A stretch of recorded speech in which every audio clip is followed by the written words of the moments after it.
আমার এই দুইটা হাত দিয়ে তাকে আদর স্নেহ করে সোহাইব আহমদকে আমি বড় করেছি, আমার কাছে রাখছি, আমার কাছে আমি নিজে পড়াইছি। আমার মাদ্রাসায় ছিল, আমি সেখান থেকে তাকে মসজিদে দিয়েছি। আমার সাথে সাথে মাহফিলগুলোতে নিয়ে যাইতাম, আগ্রহ করে আমার সঙ্গে যাইতো, আমার খেদমত করত, এমন ভাবে খেদমত করত যার খেদমতে আমি খুব খুশি ছিলাম। অনেকে বলে সোহাইবের এলেম নাই, সোহাইবের আগা গোড়া যা কিছু আছে এই লাইনে আসার পিছনে আমার মেহনত।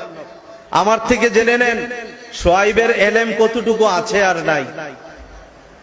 আমাদের বহু আকাবির আছে যারা দাওরায়ে হাদিস পাশ করে নাই, ওস্তাদের দোয়ায় তারা পৃথিবী কাঁপায়া গেছে। আমারই ছাত্র এই সোহাইব। অনেকে বলে তার এলেম নাই, আমি বলবো নাই, আমি আশরাফের দোয়া আছে তার প্রতি। সোহাইব নামের শেষে আশরাফি লাগাইছে না, এই আশরাফ, আশরাফুল আলম ওবাইদি আমার নাম, আমার নামটা লাগাইছে।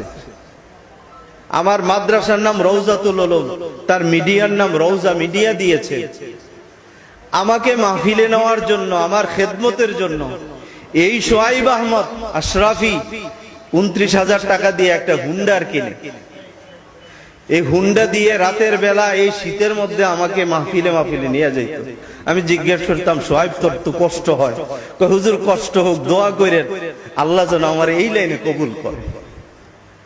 আমার মনে আছে আজও, এই সোহাইব আহমদ আশরাফি একদিন হুন্ডায় করে দেবিদ্বার থেকে সেই নবীনগর মাহফিলে নিয়ে গেল। মুফতি বেলায়েতুল্লাহ কাসিম সাহেবের শ্বশুরের মাদ্রাসার মাঠে হুন্ডা থেকে নামাইয়া আমারে হাতটি দেখায়, হুজুর হাতগুলো দেখেন।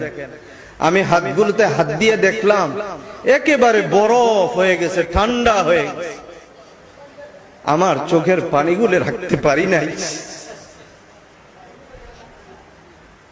আমি তার থেকে চেহারাটা আড়াল করে, সেই দিন আমার হৃদয় ভাঙ্গা অশ্রু দিয়ে আল্লাহর কাছে এই দোয়া করেছিলাম, আল্লাহ আমার এই ছাত্রটা আমার জন্য এত কষ্ট করে,